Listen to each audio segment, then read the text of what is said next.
Have you ever heard of Bet365? I have, yeah. I'm not Yeah. on it, but I'm familiar with it. So, this weekend, as online sports gambling kicked off in Kentucky, all these things have deals. And so I've been firmly entrenched in DraftKings like you, but I got a FanDuel and I got like some free bets, but Bet365. And if you want to sign up for it, you can asterisk. But they gave you $365 in bonus bets. Oh, And damn. and with a bonus bet, typically, you don't win back how much you put in. You only get your winnings. Yeah. So I turned 365 into like 450 this weekend. Okay. Yeah, Nice. and that was just that. So definitely quite possibly the most successful gambling weekend of my life, just college football. Yeah, did you hit like a big parlay, or was there anything I did. of note? I did. I don't know if you kept track of that Ole Miss LSU game, but I had a parlay, Ole Miss plus 3.5. And they won, right? They did barely. So Yeah. Ole Miss plus 3.5, and I had the over. So they hit the over, I think, in the first half. Oh, But wow. Ole Miss, scored a touchdown to go ahead, and they were up by four or seven. And LSU, or I think it was 7, and LSU was driving, and Ole Miss had like stopped them on 4th down, but then there was a PI penalty, so they had time for one more play at like the 20. And if they would have completed that pass, I would have lost that. But no, I put like can be a fine line sometimes. Yeah. No, I put like 75 in there, and that turned into like 100 something. So that was definitely the big one. Yeah. I needed, if the Arizona Cardinals would have covered plus 15 against the Niners, I would have hit one. Nothing big, but 5 to pay out like 40 or something like that. Yeah. And so the Niners were on the 1-yard line at the 2-minute warning, and Cardinals had no timeouts, and they were up 12. So it's like meaningless touchdown. Hopefully they'll just kneel it out, like I think the Chiefs did last night. Yeah, they slid. Yeah. Or no, you slid, and then they kneeled it out. Yeah. So I'm like, okay, I at least have a chance. And of course, McCaffrey scores his 4th touchdown, and I lose. But the game was over by all intents and purposes. I had an NFL parlay for Derrick Henry, 50+ receiving yards. Got it. Jamar Chase, 75+. No, it's Derrick Henry rushing yards. Yeah. Jamar Chase receiving yards, 75, and he got 73. Oh, damn. Brutal. Yeah. But that was a Bet365 thing, so I didn't lose any money there. But I had the hardest time getting my money back from them because I do my shit through PayPal. Mm-hmm. And you have to put your legal name in there. My legal name is Reginald Rand. Yeah. And so my PayPal is under Beaumont Rand. My Venmo's under that too, because that's what everyone calls me. Yeah. So Bet365, when I tried to withdraw, they were like, well, the PayPal's not under your legal name, so we can't do it. Damn. So I had to go change my PayPal. I tried again. They still wouldn't do it. And so I called him and waited on hold for 30 minutes. And I was like, give me my fucking money. Yeah. Do you need me to produce a birth certificate here or what? And they did. But that's the asterisk. Bet365 at your risk. I've never actually. So DraftKings is the only one I've actually used thus far. And I've not actually taken money from it because I've always just had some sort of amount and that I play with. But I cashed out. Yeah, I mean, that's smart, but especially when you have all that free money. But so I haven't signed up for any others because I may be starting a little side gig where I'm just getting people to sign up for all these with a promo code, and then I would get money for each sign up. Yeah. I had a call with a guy it's basically a marketing company that represents, I think it's 6 or 7 of the different online sports books. Yeah. Which I was hoping that I would get the code last weekend, but still haven't gotten it yet. But which kind of makes me think, is this really happening? But so I've kind of held off on any of the others because I'm hoping. I don't know if it would work. Got to be loyal to them. Yeah. If I signed up for 5 different ones myself, if I would get the money for each. But it's I also know I can get friends to just do it. I think I would get $35 a pop anytime someone signs up and places one bet. For $1. It's always I think it's $5 minimum maybe, but regardless. So that's why I haven't done any of the others yet because I'm hoping to do that. And DraftKings is the best though. FanDuel's the second best, and then Bet365, their app was just so janky. It kept locking up, and I've heard Bet MGM is pretty decent as well. I know that's another one I've been seeing a lot of ads for and what. There's so many of them now. Caesars and Barstool's got one, and I think there's an ESPN one starting up soon, like just ESPN Bet or something like that. But how about there should be one called OK Bet. That's very good. Yeah, I mean, it's going to be interesting. Obviously, it's a burgeoning area, and can't get too addicted. Oh, I know. That's why I cash. You're always good about it, like just putting the money in, cash, and like I said, I'm betting. Like I don't think I've ever bet more than like 10 or 15 bucks on a game. It's always small amounts. Well, when you get up and you lose, like I've done that at the casino a couple times, like the depression, and it's not just like I'm sad about. It's just like the chemical imbalance because you get that dopamine rush when you win. And then when you lose, you just go down, and it's just like you feel that just depression, and I just want to go back to the hotel room, and so I always think about that. But I got $30 still in bonus bets on Bet365, so I'm not done with them yet.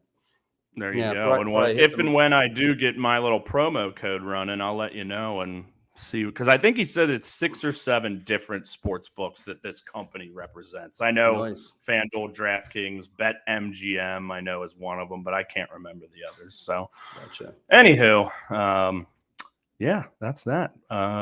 Shall we get into it here? Let's go. Is it 118? Yes. Okay. All right. Welcome to the Brain Buster Boys, episode 118. My name is Brett Jagger, along with the betting wizard, Reginald Beaumont Rand. The gambling sorcerer, or the you are only Reggie to those at Bet365. Yeah, the rookie bookie. Yeah, no, I'm only them to Bet365. God, those surly sons of bitches. The rookie bookie. Pretty good. Yeah.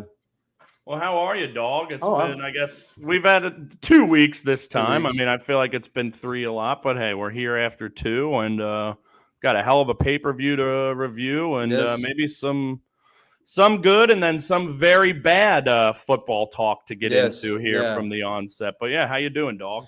Oh, I'm doing well. I'm on fall break from school, so I took some days off insurance because normally today I'd be there.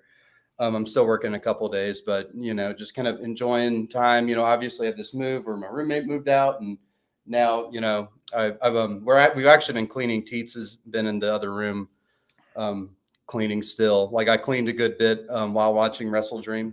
Yeah. So I kind of had that in. But no, it's been good. It definitely feels like the fall season, even though it's still hot. I see leaves on the ground. It's hot today for sure. But man, this weekend it was beautiful. It was beautiful. So no, I'm just kind of glad we're sort of in this phase and generally well. How about you?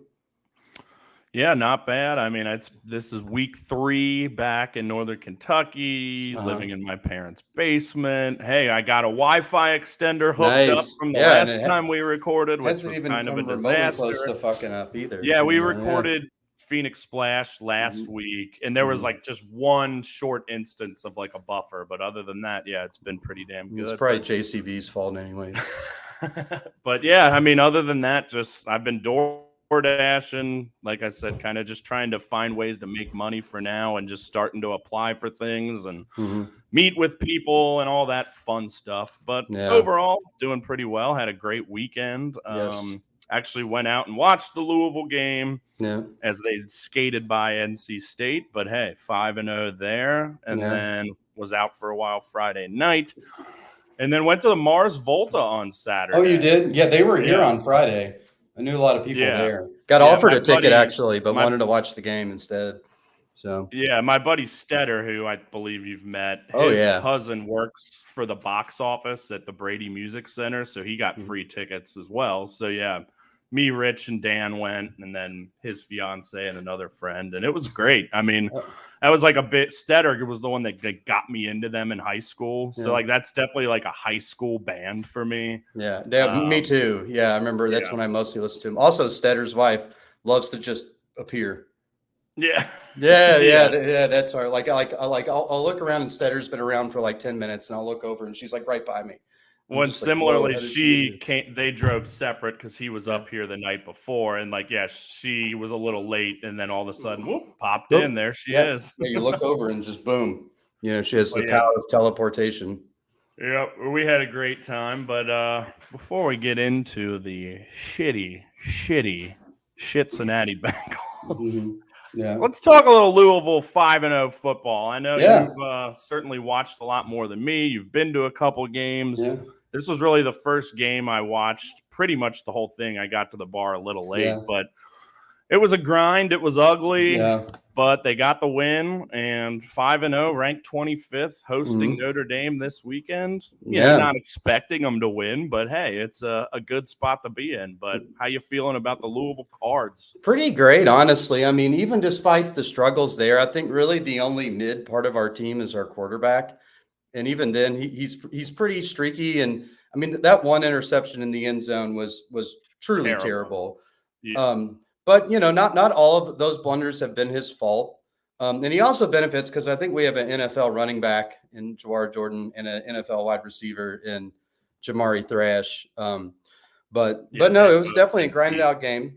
Impressed by the defense, just holding it in there, making Brendan Armstrong look like he never played football in his life. But no, and I mean, it was just a fun experience for me too, just because I believe so. Tony had officially moved out. I think that Thursday, he'd got his stuff, moved to the new place. So I was like alone, and and Teets had been in New Orleans seeing Beyonce, so I hadn't had a place to myself in years. So I was like, okay, I think I'm just going to hang out here and watch the game. So I got some Amanita and some booze and just fucking partied down. And it was it kind of thrust me back into the Louisville games of old, because I was yelling and screaming at the top of my lungs and pacing around the kitchen and just really, really into it in a way that I haven't been into any sort of Louisville sports game since COVID, really.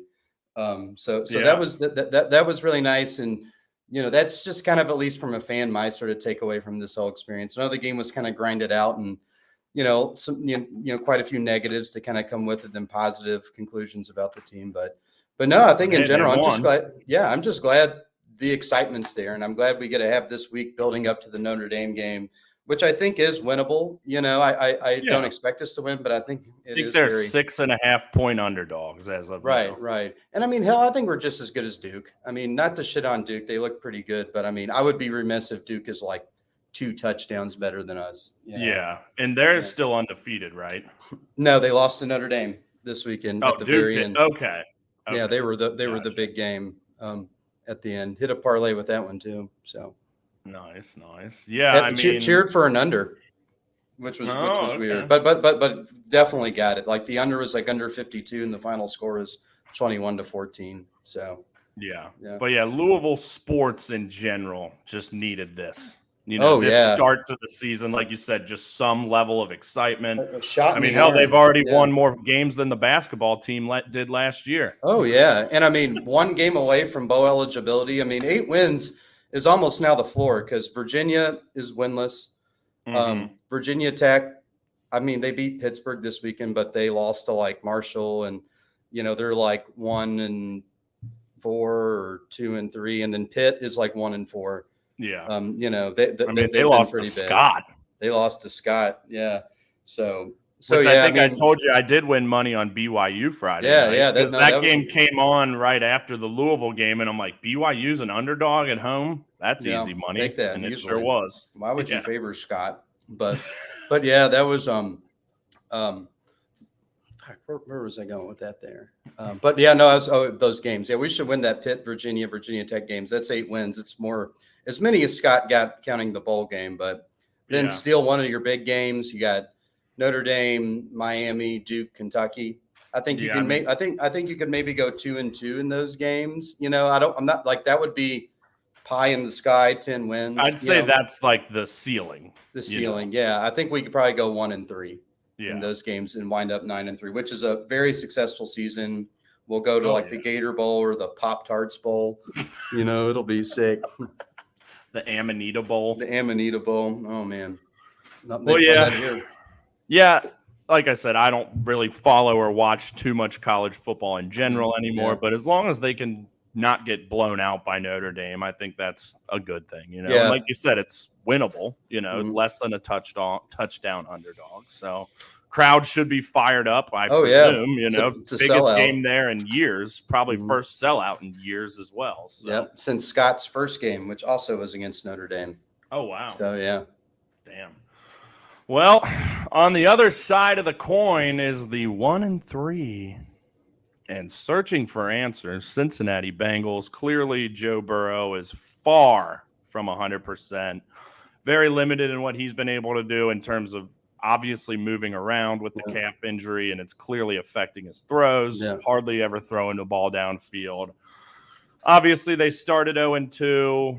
First game sucked. Second one was a little better. They scrounge out the win at home Monday night against the Rams. People are starting to feel a little better. No setbacks from Burrow. You're going to Tennessee, which is a team we've beaten each of the last 3 years. Granted, they've all been close, and they've not looked very good this year. And obviously, they still have Tannehill. So I went in thinking, I think we're going to win this game. I'm not too worried about it. And then they got shit on. Granted, the first drive, we got the ball, looked great, moved it, felt like we were getting 8-10 yards every single play, and then I think got shut down at like the 2 or 3 yard line, kicked a field goal, and that was it. Yeah, when the pocket would collapse, Burrow was just done. I mean, there was nothing he could do. The O-line, which looked really good against the Rams, looked horrible yesterday. And like you said, one of Burrow's great features is being able to move around in the pocket, evade those sacks, and we've seen absolutely none of that this year. No. I think this game was worse than the Cleveland game. The game one, which I would have thought would probably be the worst we would play all year. And it was so Tara had hosted a baby shower yesterday for a friend, and it was like Bengals themed, and obviously we're all watching the game. And by the time the second half came around, I was just like, I'm done with this. Yeah, I was like, I can't do this anymore. We have no chance. Yeah. This is depressing. This is sad.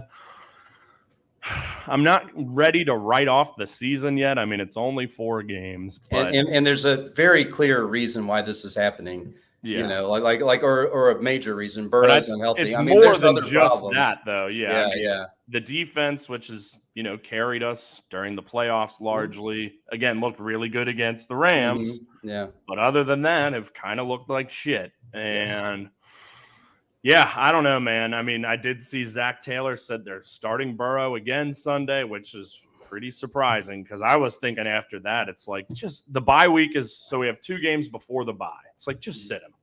Sit him. I mean, we're not winning anyway. Like a touchdown against Tennessee, maybe. What are you going to lose? I think and I imagine him playing is at least slowing the healing process some. It has to. This can't be an injury where it's like, well, no matter what happens in the game, it's hypothetically, he sits this week against Arizona, next week home against Seattle, then you have the bye. That's 3 weeks off. You just hope that you can win one of those 2 games. You're 2-3, or 2-4, I guess. 2-4. Which I think you can get into the playoffs with 9-8. I'm pretty sure that did it last year. 10-7, something like that. Yeah. That's kind of what I was hoping was going to happen, but clearly they're riding with him. And frankly, I'm not really expecting much out of it because we've just seen what this has been. And does he have 1 touchdown pass on the season? I think so. Yeah. It's just been rough. Mm-hmm. And the Cardinals, coming into the season, that seemed like an obvious guaranteed win, but they beat Dallas and, they played the Niners yesterday, but they were at least competitive and they've been competitive in every game. Yeah. So. And there've been tons of comebacks this week. Like the Colts came all the way back against the Rams. Tons of teams were down just as much as we were 14, 17, 21. Still came back. We didn't even have a chance. Like the Jets. Even the Jets were down 17-0, left for dead, and Zach Wilson plays the game of his life. I know. It's very, very concerning. Mm-hmm. If we lose to the Cardinals, that might be it.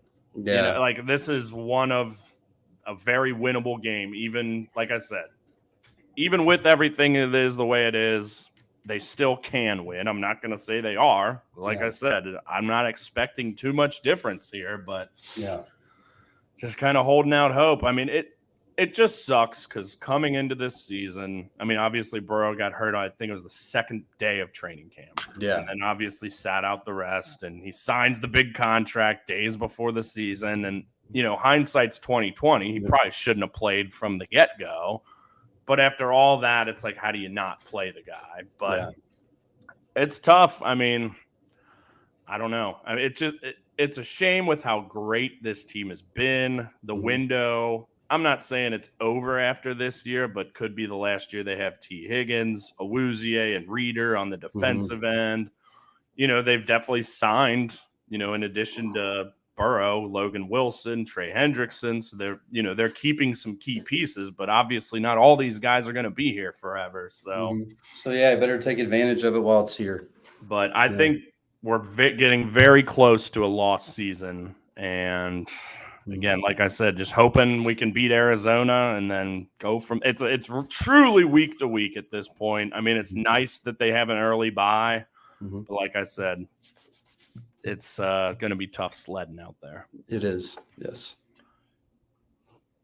All right, you got anything else before we get into WrestleDream here? No, that's the Spanish no, which is the same as the English no. See. All right. Well, I guess no Manscaped ad. So if you want to mark like 2120. 2120. Yeah, I was pretty bummed out to see that, but I was like, well, eventually, Yeah, I'm not surprised at all, but yeah, it still sucks. But, maybe we can, see if like maybe something in the new years, at like a lower amount, like, hey, can we go back to 60 or 100? We'll see. But, or maybe find another sponsor or something, Yeah, we'll like I said, I'm not surprised one bit, and frankly, am a little surprised it went as long as it did at that level. At least, and like right before it was over, so I bought some stuff. I bought like $100 worth of stuff. I was like, well, maybe that'll do something, and I guess it didn't. Yeah. So, I bought a few things here and there throughout, but oh well, and definitely a good ride while it lasted. For sure. And maybe a sponsor that like we know. That could be good. Like somebody, that like we actually know in person, who would be like willing to do something like that. So, but I don't know if you want to put like some sort of transition music or something here. I think. Yeah, we'll do something like that. And okay. All right. Gotcha. AEW WrestleDream, a new pay-per-view concept, really celebrating the life of Antonio Inoki, who passed away 1 year ago, founder of New Japan. I assume you didn't see any of the pre-show, did you? I saw a little. I saw the Acclaim stuff. Okay. It was fun. I mean, you didn't really miss too much. I really like TMDK, so to see those, which funny. So Bad Dude Tito, who was in that match, they always call him Big Teats. Big Teats. And I think that's actually kind of where I may have just like in the back of my head pulled that when I named TT Teats. We're just popped out. Yeah. He's the man. He's mostly been like on the New Japan shows in America, but he's been over in Japan a little. Love that guy. And then Mikey Nichols, Shane Haste, also fun. But they did have a little opening ceremony, they called it. So they all had like the red scarves that Antonio Inoki would wear, and they had his two grandsons there. Gave him flowers, it was a nice gesture. TK being a dweeb. But the funniest thing is they cut backstage and showed good old Christian Cage standing there with his belt watching it. And just he's been running with this whole Father of the Year thing and ripping on dead people constantly, like Darby on Dynamite. It's like, you only talk shit to dead people. Man, absolutely love everything that man is doing. Yeah. And we're going to get to it in the main event. Speaking of a shot in the arm to something like that, storyline's about to the stratosphere. Well, I guess let's just talk about it. Yeah, because they got spoiled for me right when I got home. Yeah. Like Edge, a.k.a. now Adam Copeland, his real name is officially All Elite. Again, I think this is something a lot of people saw coming. I would have been a little upset if it didn't happen. Especially they booked this match at the end of the show. So once they announced on the pre-show that this was going to be the main event, I'm like, I texted our group chat with JCB, Tom, and Azar. I'm like, all right, Edge is definitely coming.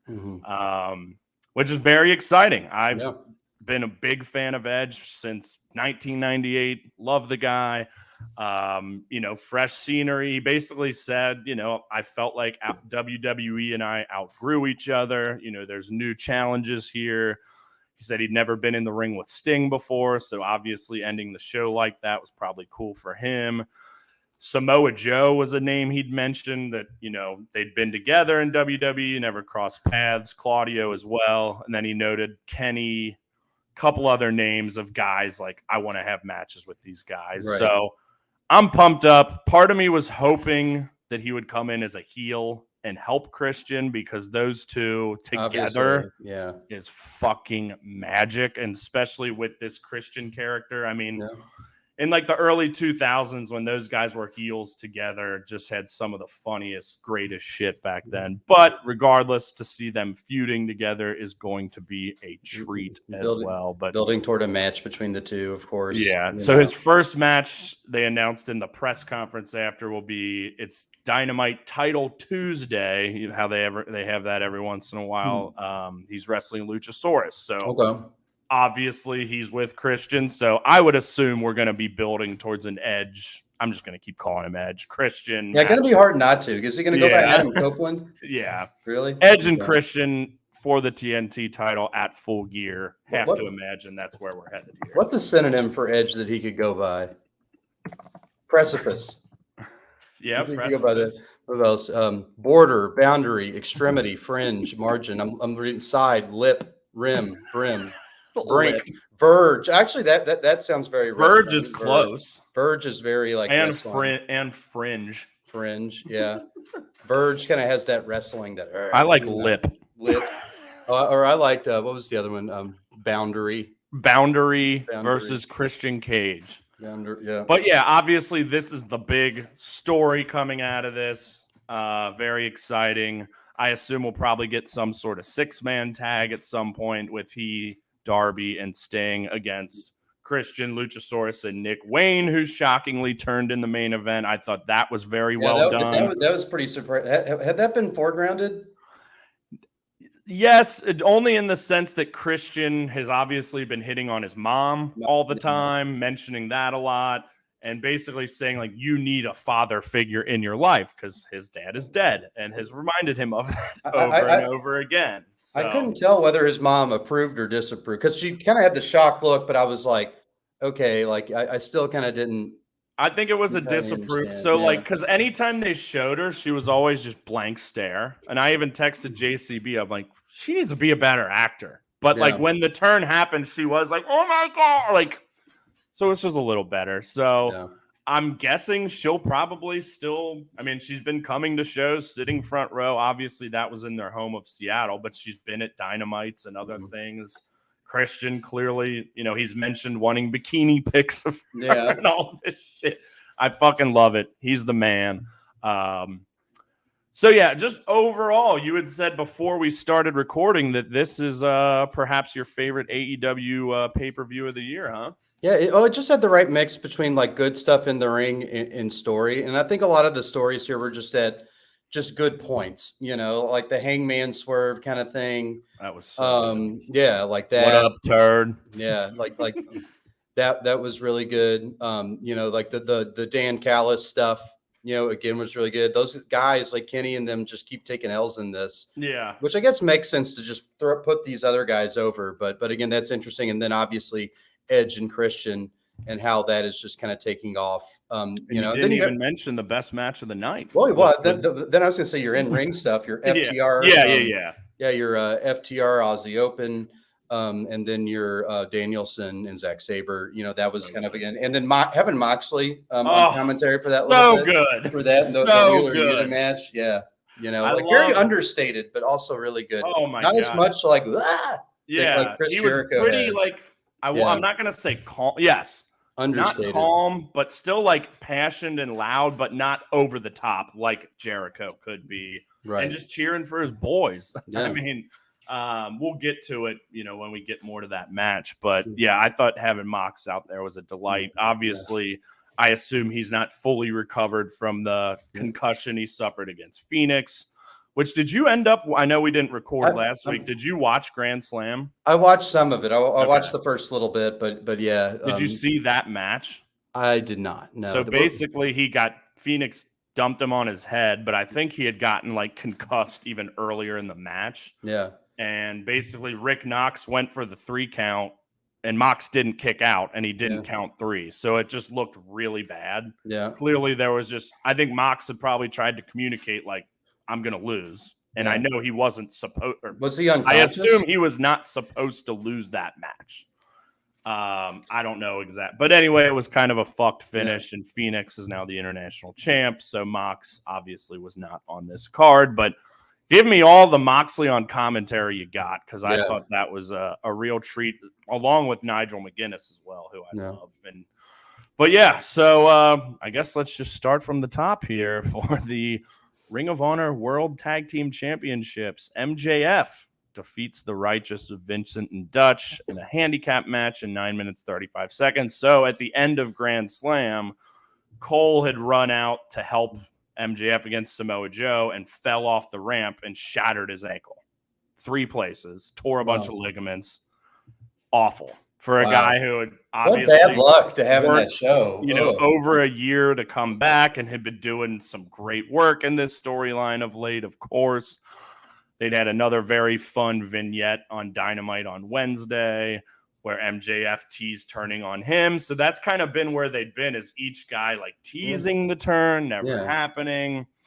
But now he's going to be out, I assume, for quite a long time. Yeah. It seems pretty similar, actually probably worse than the injury Tara had, which was where she basically ripped 6 ligaments in her foot, but she didn't break her ankle. But they said he broke his ankle in 3 places and tore a bunch of ligaments in his foot.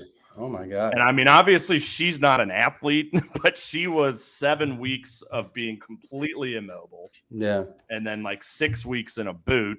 And she's just now started walking without the boot and still has a ton of pain. Yeah. So to come back from a worse injury than that as an athlete, I imagine he's going to be on the shelf 6-8 months. And to have to pause that storyline. Like, have you ever remembered just like a wrestling show where so much more has gone wrong? I mean, I guess not counting like one where a death has occurred, like the Owen Hart show, like that's sort of on a different level, but like just injuries and, having that fuck up what you think the result of the match is, those are 2 huge things and a huge storyline for sure on pause. So it'll be curious to see if they still, have him on TV, because, there's still the tease with the Roderick Strong thing. MJF was kind of getting over that. But yeah, it's a damn shame. I feel horrible for Adam Cole. Yeah. So we'll see what happens. And I don't know if you caught wind at the end of Dynamite. So there was an awesome promo exchange between MJF and Jay White. Okay. Which very much excites me. Yeah. And then at the very end of the show, Jay White got attacked by 5 men dressed in all black, face masks, and then one guy wearing that devil mask that MJF wore back in the day for that ladder match. Yeah. So he did address it at the very beginning of this match. He's like, some schmuck stole my mask. So that's a huge kind of lingering angle that they only really briefly touched on this show. But so obviously people are like, oh, it had to be Cole and the Kingdom. It's not Cole, given that he's out. He's going to be out. So I know you're not too in tune with New Japan, but so Jay White is in Bullet Club Gold here in AEW, but there's still what they're calling themselves now Bullet Club War Dogs, which is led by David Finlay, which they've just been causing all sorts of havoc and fuck you and flipping everyone off and beating everyone up. So that's kind of a prevailing theory, is that it could be David Finlay and the War Dogs, and we're doing this Bullet Club Civil War that has been teased for many, many years now. That's what I'm very much hoping it is. But did you catch wind of any of that? MJF mentioning it. I did not. No, I did not. So that's yet another kind of big angle that's really wrapped up in this storyline. And I'm, again, presuming we're probably headed to MJF Jay White at Full Gear. It sounds awesome. Woo-wee, I love. But back to the match. I definitely expected MJF to win, but I'm a little bummed. because I love the Righteous. I love that they're getting some light shined on them. Like, I kind of first saw them when I was watching these early ROH episodes. They've kind of been more on AEW TV now. It's kind of like a culty, almost Wyatt family-esque, that they're doing. I'm a big fan of it. But MJF defeats him in 9 minutes, 35 seconds. It was fun. It was more of a comedy match, yes, almost. Because you had the promo in the beginning, and then he's like, I'm going to kick stuff. And he's like, I'm going to body, it was kind of, the body slam. I'm going to rip your dreads out. Yeah. So again, I enjoyed, it was fun. It was entertaining, but I'm just a little bummed out that the Righteous just kind of jobbed out the MJF, but he is the AEW World Champion. So I just got a little bit of mixed feelings, but how'd you feel? Yeah, I mean, just kind of, the promo at the beginning was funny, but yeah, again, this match definitely just kind of in comparison to the rest of this card was just kind of nothing really. Yeah. Like I said, it was just kind of more of a comedy match. That kind of doesn't really fit the more consequential tone of the rest that follows. Yep, and I think they should have swapped match 1 and match 2 because I just don't think this was the best. Like, yeah, I get it. It gets the crowd excited and hyped up, and they actually did start all out with the Adam Cole and MJF tag match against the Dark Order. Yeah, but I would have rather seen Eddie Kingston defeating Katsuyori Shibata in 10:58 to retain both the Ring of Honor World Championship and the New Japan Strong Openweight Championship. As you could guess, this was right up my fucking alley. Again, only 11 minutes. I could have gone for 5 more of it, but they made the most of that time and beat the shit out of each other. I absolutely love this match, of course. Like I said, I just wish I would have gotten a little more time. But Shibata, one of my favorites of all time. Kingston, definitely been one of my favorite guys this year. I think he's, been on a hell of a run, finally a champ, a double champ at that, and he deserves all of it. But this was just a great fight, exactly how I thought it would be, both kind of paying tribute to Inoki and that strong style, of course, but just great stuff. And, much as I love Shibata, definitely didn't expect him to win and become a triple champ. Sure. But yeah, this was just wonderful. What'd you think? Yeah, no, I thought this was just really fun. Just all the chops and just kind of your hard hitting kind of Eddie Kingston stuff, which I'm one of the joys of seeing him fight kind of all these New Japan peoples is like in his promos, he always talks about like the admiration and the respect he has for it. So these are all kind of WrestleDream, like dream matches. Real life shit. Yeah. And you saw at the end of the match, like him kind of on his knees and then just a big, all this shit is just such great life moments for Eddie Kingston. Yeah. And I love that. And I'm glad he's getting his due too, because talk about an interesting, yin and yang feud. Him and MJF, because MJF's like the privileged entitled versus the disenfranchised, struggling, that could be something interesting. I know they're going with JY, which is awesome, but just a thought. Yep. And some big suplexes here as well. Also kind of big part of that style. Just a true fight back and forth. Some, I think there may have been a kick out at 1 here. And some no selling, just fighting spirit through and through. And Kingston, I think he had hit him with the spinning back fist. I think that's when he kicked out at 1. And then he hit him with 5 in a row and then power bombed him, which I guess he's now using as his finisher, which I'm cool with because Kawada, who was one of the 4 pillars of All Japan, he wore the black and gold. That's why Kingston wears that. They had met, I think it was at All Out. He was there, and basically Kawada gifted him use of the power bomb, which is a very cool thing from I think one of his favorite wrestlers ever. So and I'm glad he's winning these matches too.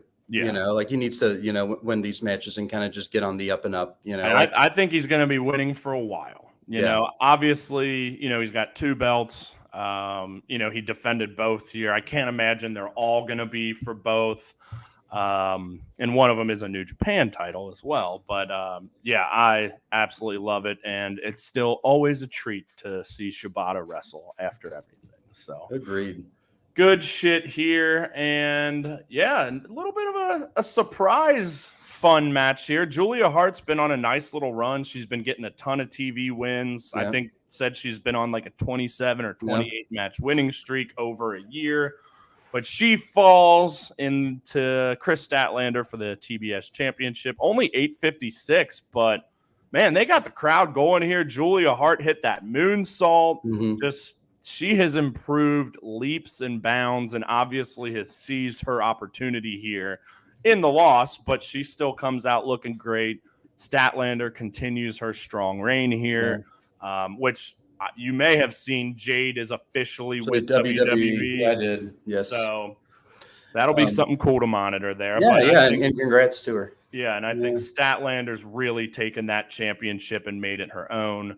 Where, Jade obviously had it well over a year, ups and downs, but it feels much more important now than it ever did. So I'm here for that. And hats off to Julia Hart, man. I'm continually impressed, and I was very entertained by this. What about you? No, I'm glad they gave these two women this spot, because normally it would go to like the Britt, Tony Storm, that whole conglomerate. And I guess they did that on Dynamite. They did the Tony Storm Saraya stuff. Yeah. So I'm glad this kind of got its due, because it really delivered. Like when I kind of saw what it was, I'm like, oh, this is a TBS championship match. Is this going to be squashy? Is this going to be forgettable? And it definitely wasn't. Definitely a great showcase for Julia Hart. And I'm glad, she and Chris too, got this opportunity to do that. And it almost legitimizes the TBS belt in a way that Jade never could. Because Jade can never really have like that really good, and then I guess all of her big challenges on it were always non-pay-per-view. Yeah, there's a lot of Rampage stuff.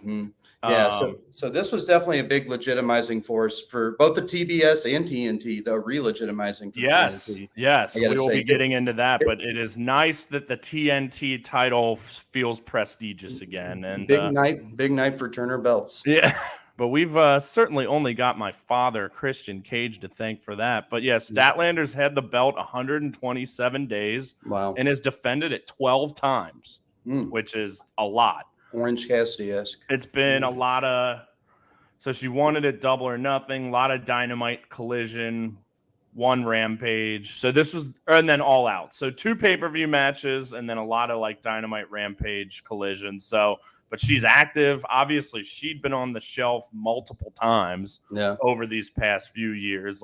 It's right when she came back, she got hurt again. Right. So I'm very happy for her. She's always been a favorite, and I loved the finish too. She hit her with the tombstone and then held on and then hooked the arms, which that's her actual, Sunday Night Fever or something like that, and hit that. Yeah. So thought the finish was really awesome as well. Yeah, for sure. And then a match that I was kind of disappointed by here. It wasn't bad, but it was pretty sloppy. Had a big botch at the end, and I don't agree with the winner, but the Young Bucks become the AEW World Tag Team Championship #1 contenders, defeating the Guns, Hook and Orange Cassidy, and the Lucha Brothers. Like I said, so when this happened, I'm like, oh shit, maybe Aussie Open's going to win then, because we just saw FTR in the Bucks. I know, and FTR Lucha would be great. I was hoping, honestly, anyone but the Young Bucks I would have been happy with. Yeah, FTR and Guns I like the Young Bucks. Yeah. The Guns, recall, they beat them for the tag titles the first time, so there's tons of history there. And then Lucha Bros feels like a very fresh match. I mean, I'm sure it's happened, but I can't really remember it, and it obviously hasn't happened recently. And this Orange Cassidy Hook would have just been a fun thing. Oh, yeah. And that tag team's very promising, I think. I think you could do a whole lot with that. And like I said, I think the match was very chaotic, very sloppy. It was fine. It just wasn't as good as they normally do these kind of multi-man tag team type matches. And go ahead. No, yeah. Well, all these wrestlers are all kind of trying to do different things. Orange Cassidy and Hook are kind of a little bit more like comedy stuff, and then you have the Young Bucks, the Lucha, who are kind of a little more flippy, the super kick thing.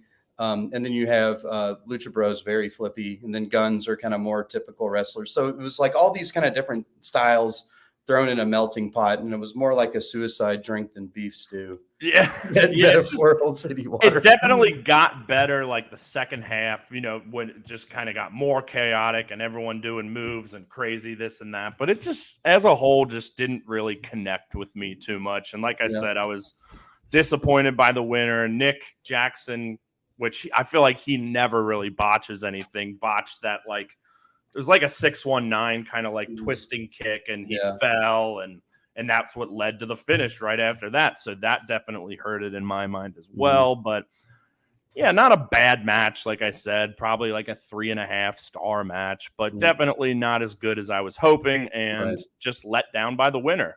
I know we didn't make picks, but I probably would have picked Orange Cassidy and Hook just because felt like what would have been, not an easy title defense, but I couldn't really see those guys winning the tag titles right away. But it would have been a fun match against either FTR or Aussie Open. Yeah. And is it Full Gear in California? I think it is. So that's going to be a home. That's going to be a home match for the Bucks. Yeah. Let's see. Full Gear. Oh yeah, it's at the Forum. Yeah. So again, I'm not going to sit here and complain about another Bucks FTR match because they've all been very good, but I do think the most recent one was probably the weakest. So again, I just would have wanted something a little bit different. I mean, who would you have liked to see win this match? Oh, Luchas or Orange Cassidy and Hook. Yeah. The Guns really wouldn't have been much, but Young Bucks, that's just, you don't want to do that again so soon. So probably, I guess, Lucha Brothers, I think, would have been a more serious thing. Yeah, and they just won, again, not that big of a deal, but Young Bucks and Hangman just recently won the Ring of Honor 6-man titles. It's like, so they just got these belts, which, again, just feels kind of like a ploy to put it on them. Yeah. I mean, a lot of the Ring of Honor champs now are just AEW people, which I don't really love because, I mean, they'd always said, we're going to keep them separate. And, I mean, I think some intermingling is good, but I don't know. Do they really need this match right now when we just had it 2 months ago too? Come on.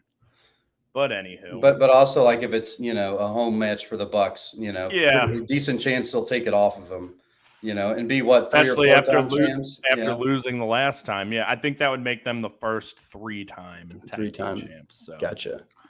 And now we start to enter the business end of the card here as what up, turd? Swerve Strickland with Prince Nana defeats a heel by no choice of his own, Hangman Adam Page, in 20 minutes, 12 seconds in Swerve's whose house? Swerve's house in Seattle, Washington. This was awesome. The right guy won. The match was excellent. The build had been really good. It's fresh. There was I can't remember, how did it exactly, it wasn't a clean finish. Do you remember what happened? I know you just watched it. Who was it? It was Nana. I think Nana came out. Oh, it's the crown. He hit him with the crown. Yeah, that's right. Yeah. And so, Nana at one point, I can't remember what led to this, but the camera cut to him and he's backpedaling and doing his dance. Doing this, No, that guy's been killing it. Yeah, no, it was he had distracted the ref, right? Yeah, and then he grabbed the crown, hit him with it, and then hit what's it called, the house call, that running kick to the head. I think he was supposed to only hit it once, but he ended up hitting it twice as a fuck you, and I loved that as well. But this was so good, and again, like I said, so fresh. Yes. And a guy like Swerve deserves this. He's so good. Hangman's not really hurt by this loss. No. But to kind of see, obviously the crowd was going to be pro Swerve in his hometown, even though he's been a big heel. But I loved how Hangman adapted, right off the bat, getting booed. You kind of saw him the fuck? Yeah. And then he really kind of started drinking in the heel shit. And he was yelling, whose house? But this was just a great fight. Yes. Great action here. So happy Swerve won because I think this is probably going to continue. It's still pretty new and I've really enjoyed everything they've been doing here. So great stuff here. And to this point, but definitely the match of the night for me. But what'd you think? Agree on all those points really. Just to add though, this was a match that had a lot of just hard hitting, it was a brutal match without being super bloody. You know, and Hangman, kind of like Moxley, is one of those guys who's prone to kind of getting in these sort of blood fests. Yep. So it was kind of nice to see that they didn't have to resort to that to just up the stakes. But yeah, there were some great spots. My favorite though was whenever Swerve, I think, tried to tombstone Hangman on the steps, and Hangman did like a reverse tombstone. You know, I forget what it was called. The dead eye. The dead eye. Yeah, did that back, and boy, it looked like that. Which he's been winning matches with that move of late as well. Yeah. So. Yeah. But yeah, and he hit the buckshot here, but he was, selling, so it took him a second, and Nana then put the foot on the rope, and then the ref saw it, and then that's when I think that's what kind of led to the finish, was him trying to kick out Nana. Right. Nana was putting up a fight, and then he grabbed the crown, hit him. But another thing with this too, and just observation, Swerve is a big dude, and I guess my impression is still based on him being with Keith Lee, and Keith Lee just being a bowling ball.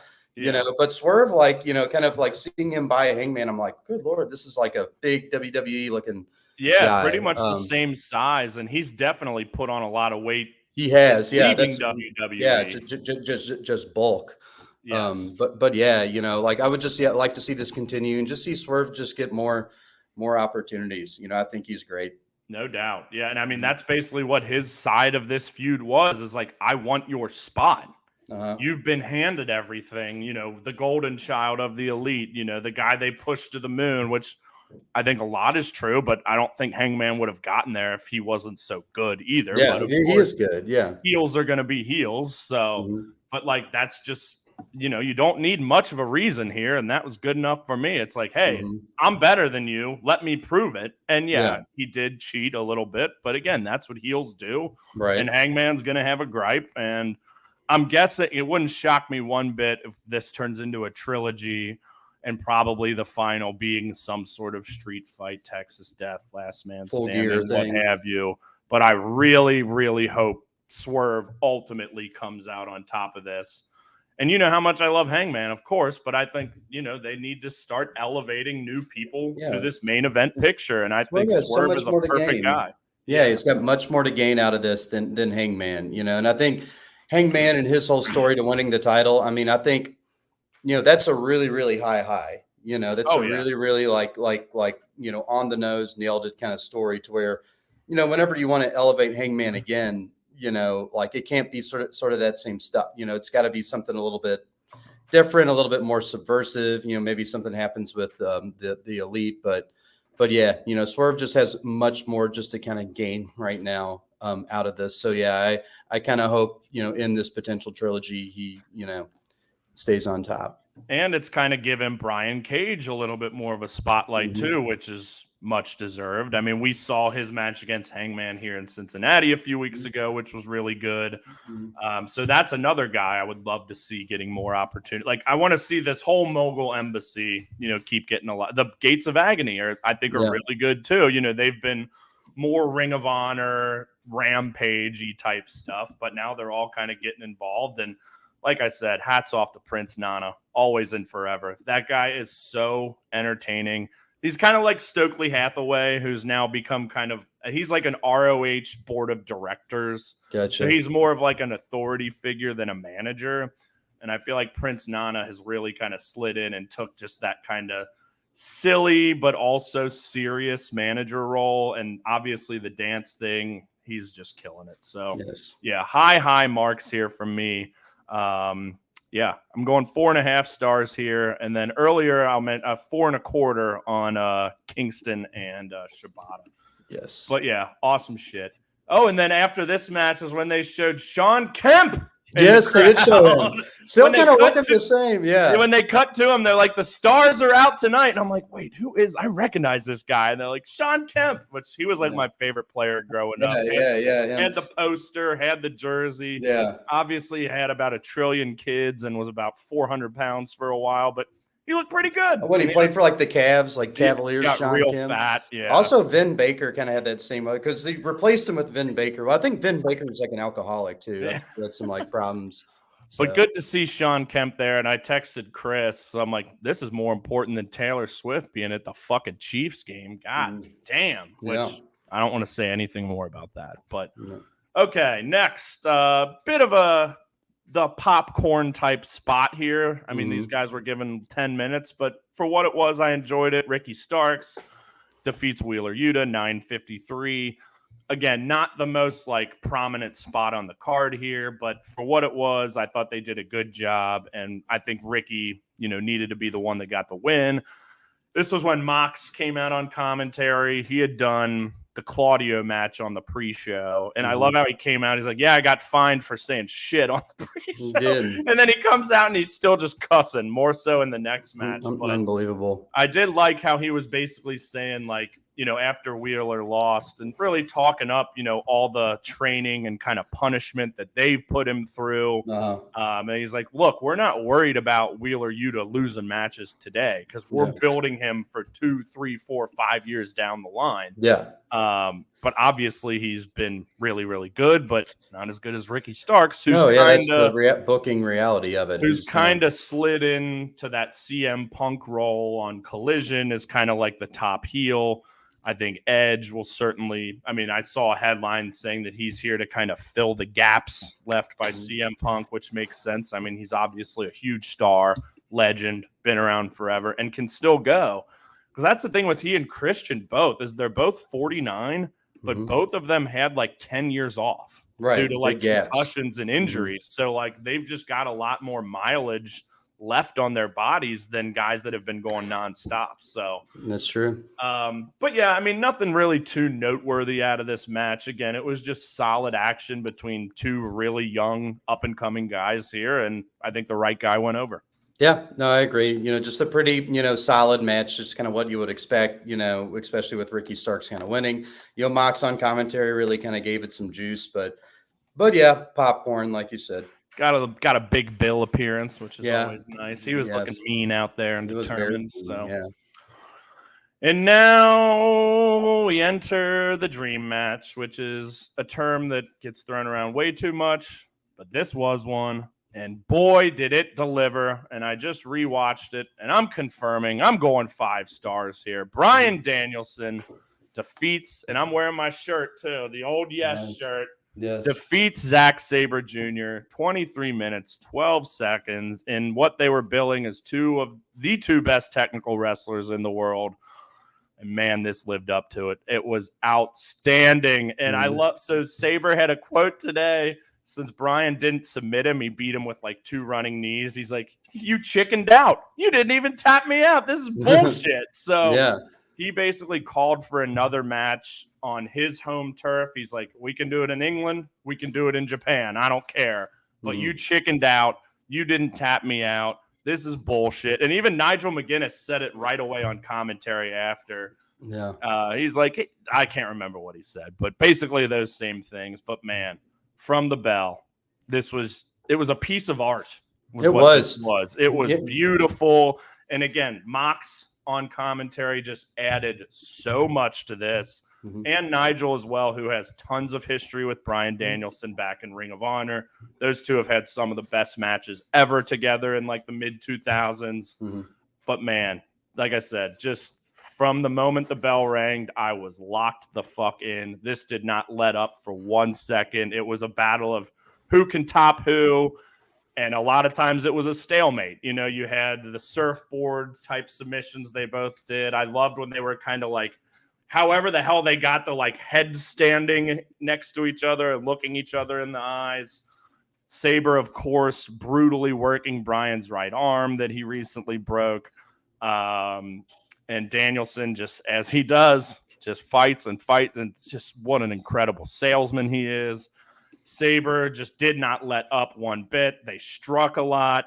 Danielson using his left hand mostly. Sabre calling for the right. Fuck you. Okay, I'll give it to you.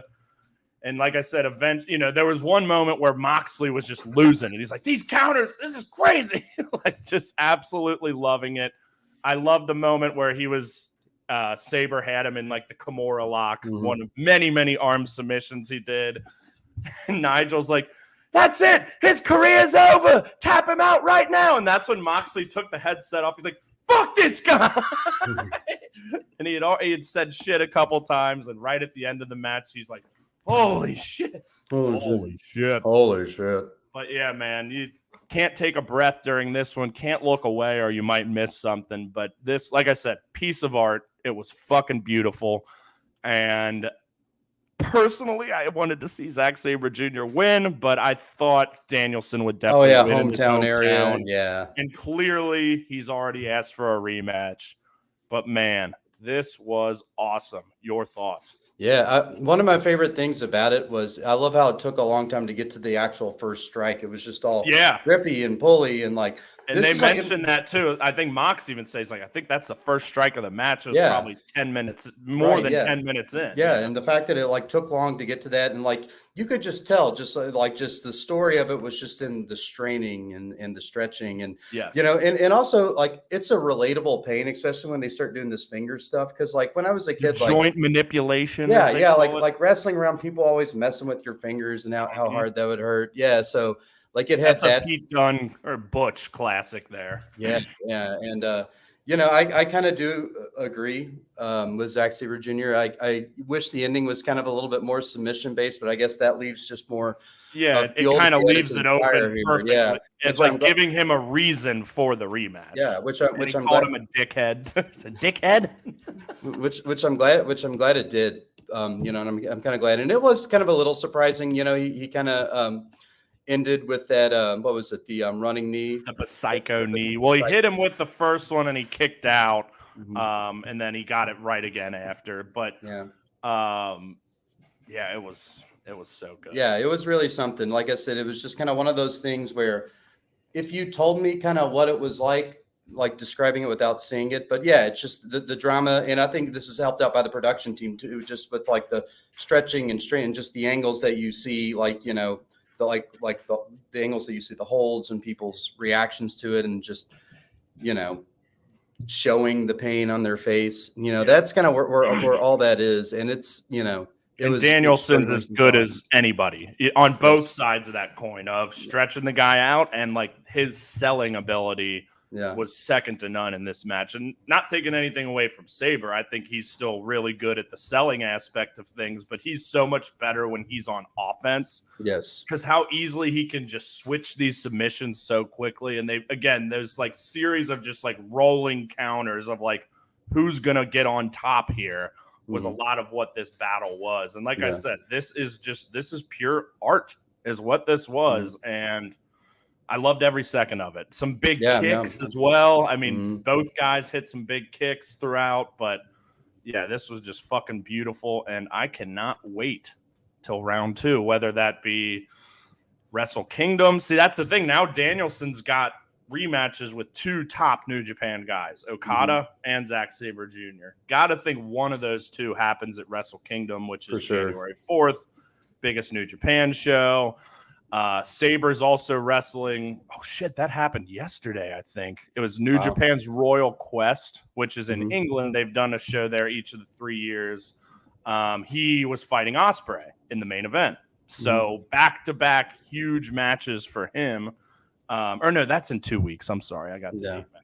I was thinking because FTR Aussie Open was at Royal Quest last year, which was October 1st, because they kept saying 1 year to the day. But can't fucking wait for this next one. And Moxley, like I said, just dropping the headset saying holy shit, right when it ended. Getting off, fuck that guy. This was perfect, beginning to end. Absolutely loved it. I agree.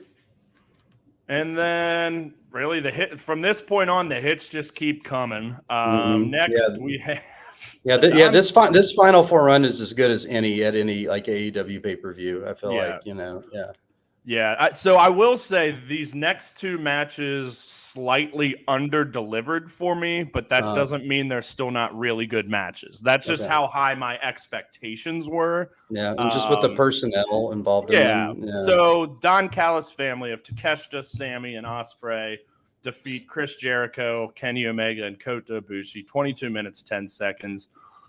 Again, this was really fun, but it fell slightly short. Ospreay, I feel just didn't feel as important in this. Oh, yeah. That have. Yeah.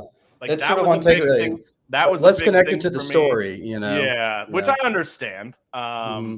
And I did enjoy Sammy. You know, obviously he's now a heel again, which he should be, like going to commentary multiple times and be like, put me over, Taz, put me over. And really kind of being like the shithead of this match. He can't get away from that like jackass kind of like identity, you know, that he has, that he kind of really got with, you know, Ty.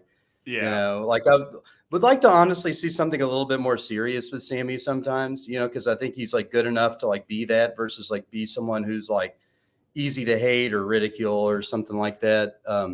But I mean, still, this is a good direction for him, you know, joining this, splitting up from Jericho. Yeah, for sure. And I think it'll come. Again, the focus really isn't about him at this point. It's really, it's more anti-Omega more than anything is kind of what they've been driving at. And like you said earlier, he has just continued to take L after L after L after L, which is, I was going to say, which is great, but it's like, okay, at some point, he's going to have to start winning. This is going to be like a singles match against Takeshita somewhere, you know, like a Full Gear kind of thing where he finally wins, you know, something like that. I don't know. And because obviously Takeshita's already pinned him twice. Who was it who got pinned here? I don't remember. I know Sammy made the pin.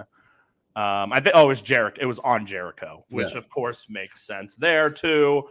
So yeah, there's still a lot of steam left in this whole feud. And again, I'm probably going, 4.25 on this match, but like you said, just with the personnel, I want to give Bill from Band from Ringside some credit. So I listened to them like doing their predictions, and he compared this match. There's an old baseball relief pitcher named Antonio Alfonseca who had 6 fingers, and one of them was like a nub that was kind of just like useless. Like a supernumerary, whatever. And that's what he said Sammy Guevara was in this match. A nub. Because it's like 5 legends. Yeah. Well, I mean, Takeshita is obviously on his way up. Yeah. But it was just a very, very funny, like the way he dropped it in was so good. But again, I thought Sammy obviously held his own here. Yeah. I thought this is the best Ibushi has looked in his 3 matches since coming back, like physically. He's he was always just so fucking jacked.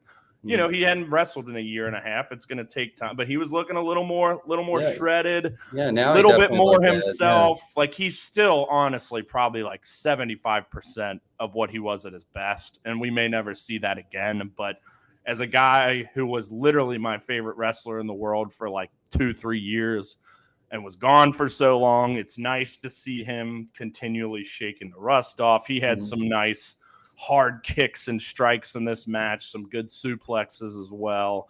But yeah, what'd you think of this overall? How'd you feel about it?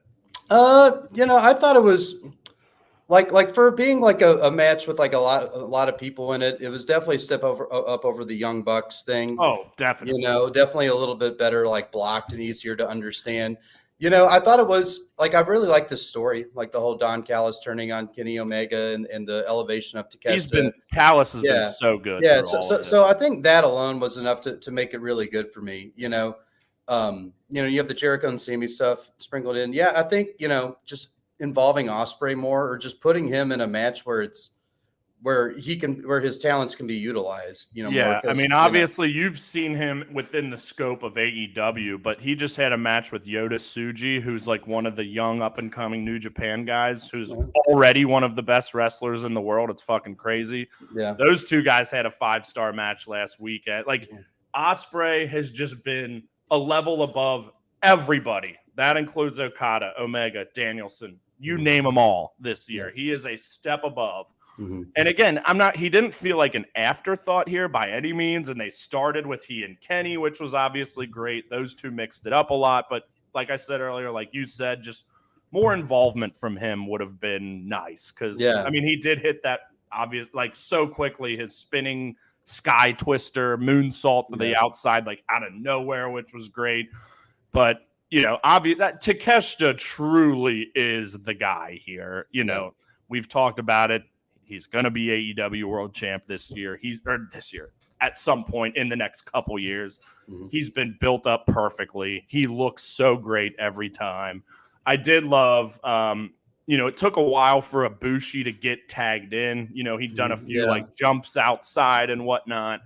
And then it was pretty late in the match that he and Takeshita had their first like face-to-face. Yeah. And they had those chops and stuff. Yeah. And I'm glad commentary referenced it because I've mentioned Kenny and Kota basically were like the mentors to Takeshita when he was 15, 16 years old coming up.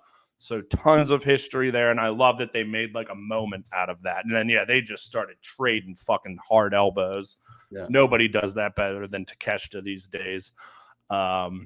But yeah, a good, not great match given the personnel. Still very fun and entertaining and intrigued to see where this goes. But you got to think Kenny is going to start getting some dubs at some point. Yeah. But I'm cool with it. I think this makes sense. All of it, it's like your longtime mentor, manager, your whole life. I mean, he knew him as a kid, turns on him. It's going to affect you. And it has continually affected him. And he has been the thorn in the side that he has been unable to overcome. And I think this is good storytelling. So we'll see where this ends. I did love the image of the Last Supper.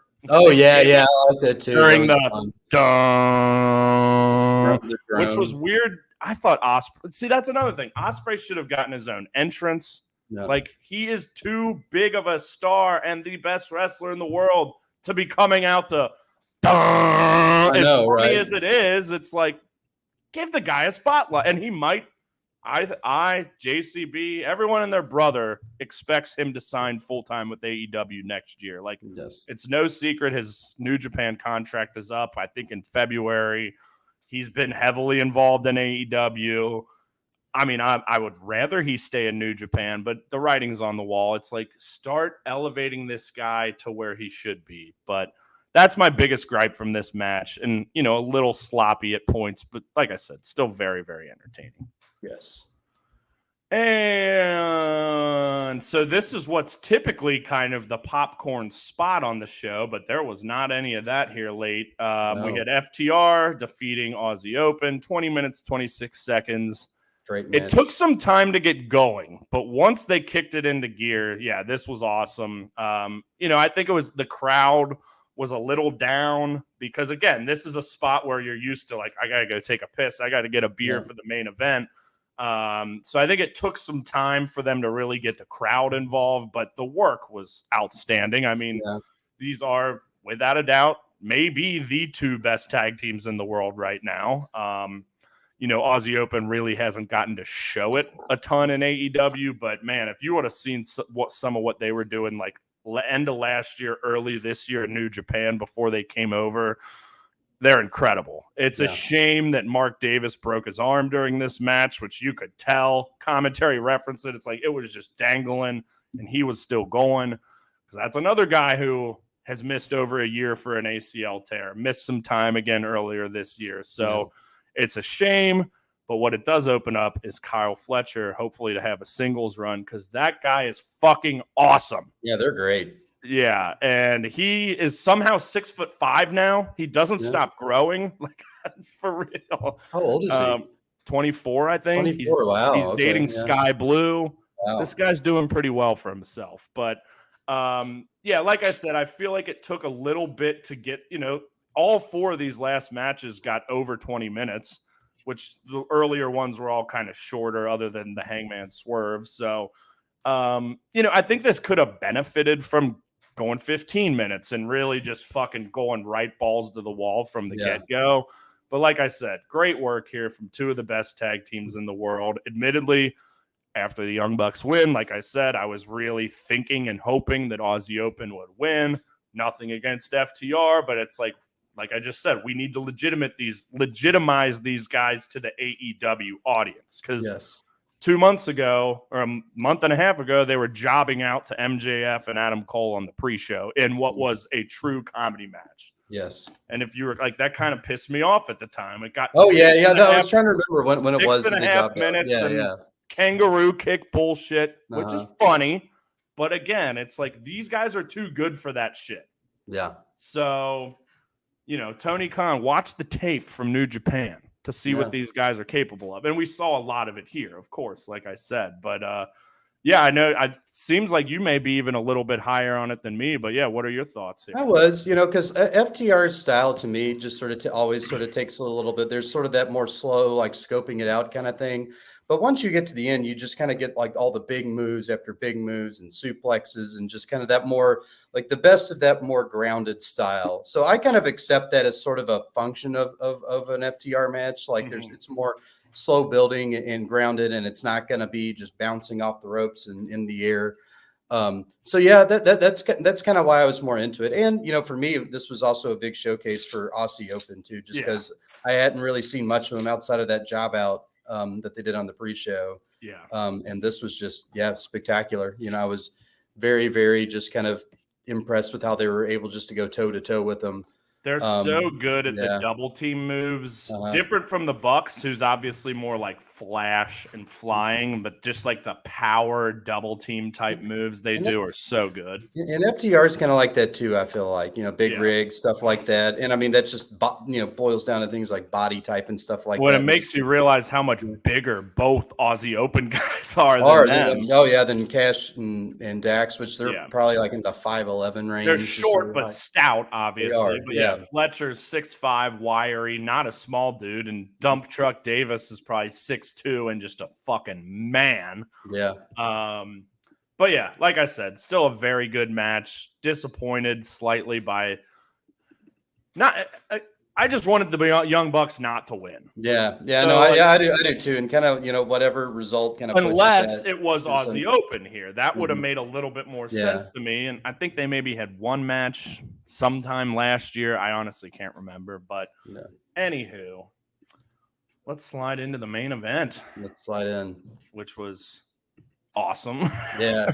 Definitely very storyline driven here, but the action was brutal. Yeah. Darby Allin is fucking insane. Yeah, he does. Just the stuff he is just willing to take. Yeah. But Christian Cage, father of the fucking year, bringing prominence back to the TNT Championship, defeats Darby Allin in 25 minutes, 17 seconds.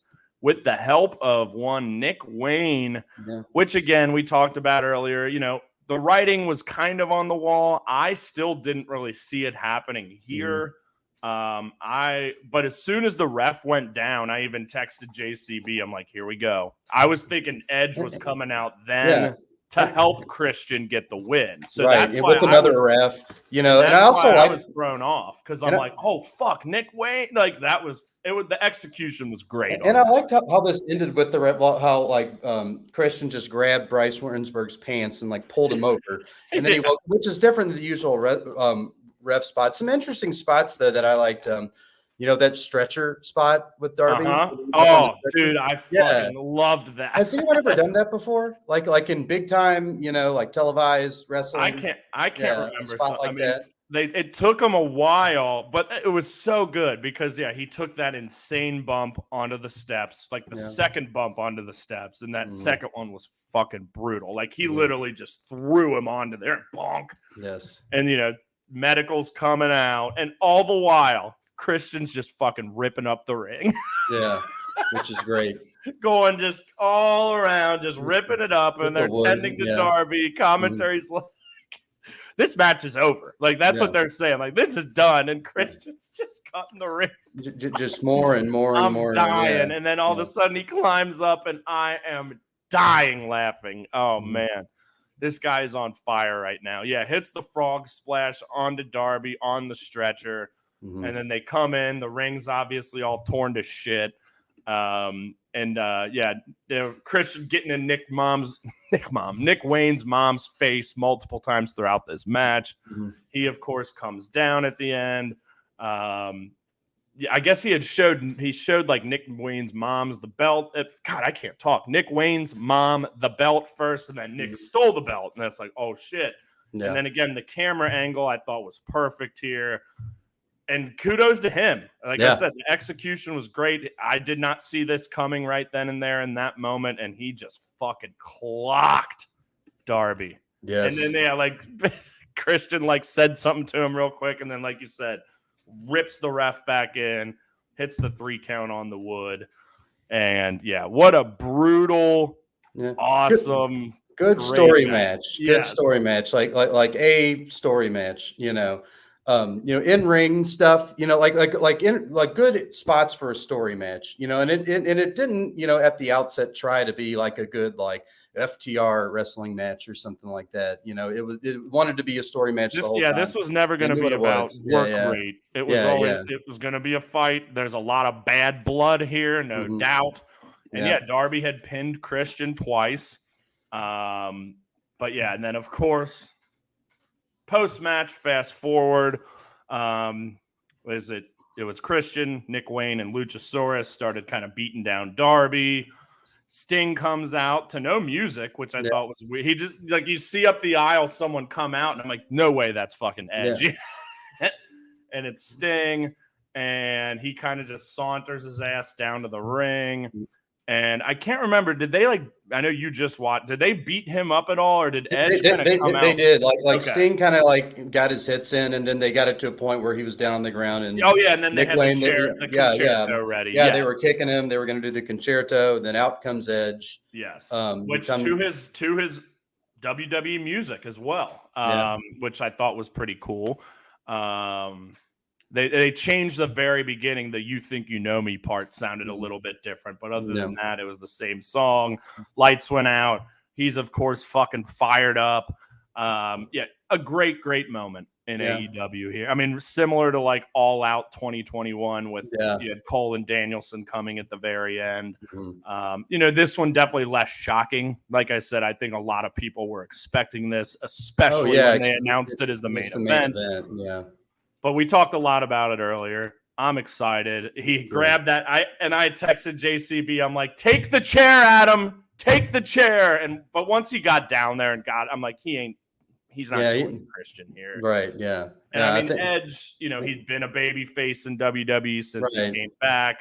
Obviously, he can excel at both, but it's obviously harder to be a good baby face than a heel. And I think that's kind of what's needed now for this feud.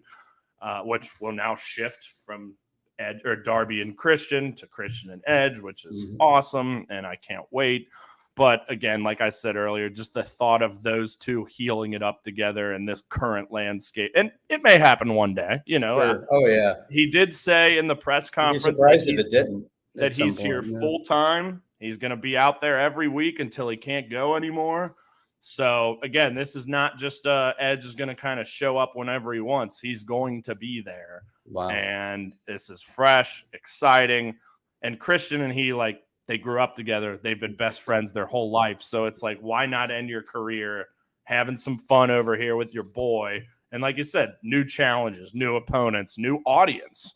Obviously, I'm sure pretty much all AEW fans watch WWE to some extent. But, like, this is probably some people that haven't really seen a ton of Edge, new fans, things like that. So, very, very exciting. Yeah. Any just kind of final thoughts on the match, this angle, the show, moving forward? What you got? I think this is just a net positive for AEW, just a movement up. Like just kind of an upward sort of movement from All In to now. I feel like has been a very nice. And for a company, like whenever they've had the moments or whenever the moment has come to be like, all right, our stories are kind of coming to a head. Like lately, it's been a little bit more down than up. Like this was like a really big up for them, and I'm really excited just to see what Edge is doing and just kind of with these sort of reshaken feuds. Even some of them unfortunately caused by injury. Kind of what's going to sort of come of it with the build to full gear, because it's going to be different than like the builds have been the last year. There's going to be just Tony Khan is kind of calling Wednesday is the 4th anniversary of Dynamite, and he's already said like this is a new era of AEW. Whatever that means, I don't know if they're going to change the set, do different things or what, or if we're just saying it's a new era. But I agree, like CM Punk getting the axe, that was a big like, all right, we're moving on from that. Greener pastures, and Edge, like we said, can slot right into that like legend, still a star, can still go.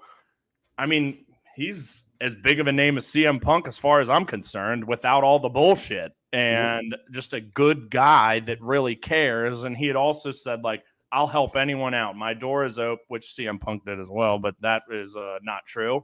I truly believe it with Edge. Like he's always felt like a good human being to me and willing to give back to this next generation. And like I said, the guy can still go. He just had an awesome match with Sheamus in his home of Toronto. It's kind of his last WWE match. I'm fucking here for it. And yeah, just the summer, spring and into the summer for AEW, I thought was kind of down. We talked Double or Nothing, and I was just kind of becoming a little more disenfranchised with the product. It's kind of lacked its purity a little bit. But yeah, I'm starting to feel pretty good about things here as we kind of go into full gear and then into 2024. Yeah, the stock is like from a large picture overall, like up for the first time in a minute, I think. Yeah, I agree. All right. Well, cool. You got anything else to say, or should we get out of here? Boy. Howdy. Bye. Bye. Hell yeah.